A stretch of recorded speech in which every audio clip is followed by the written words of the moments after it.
पातर अपना नई हर से झकली आइल बानी हाजीपुर शहर से आइलो तू दुबर पातर अपना नई हर से झकली आइल बानी हाजीपुर शहर से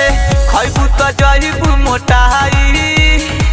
खैबू तो जइबू मोटाई मुँह चुसना मिठाई खैबू तो जइबू मोटाई मुँह चुसना मिठाई ए भौजी खा लो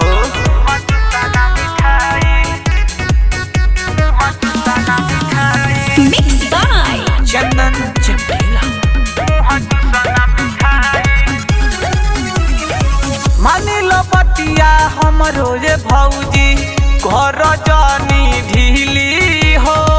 बड़ी भाग से मिलल बाटे फिर कबो नहीं मिली हो मानी लो बतिया हमरो रे भौजी घर जानी ढीली हो बड़ी भाग से मिलल बाटे फिर कबो नहीं मिली हो ऐसा न कबहू भेटाई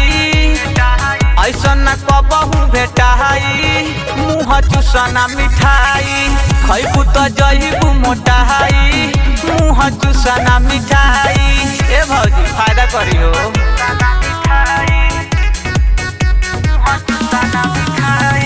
Vindhyavasini recording studio Delhi.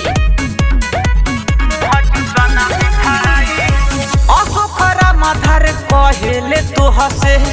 UG कह के देख हो एक बेरी खैबू तो लत लागी जाई ऐसे जहनी फेंक हो ए खा लो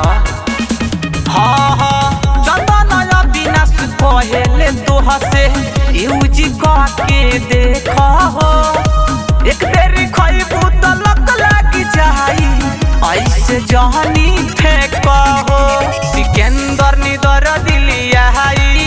मुँह चुसना मिठाई खैबू तो जइबू मोटाई मुँह चुसना मिठाई आओ ना खा लो मिठाई मुँह चुसना मिठाई खा लो।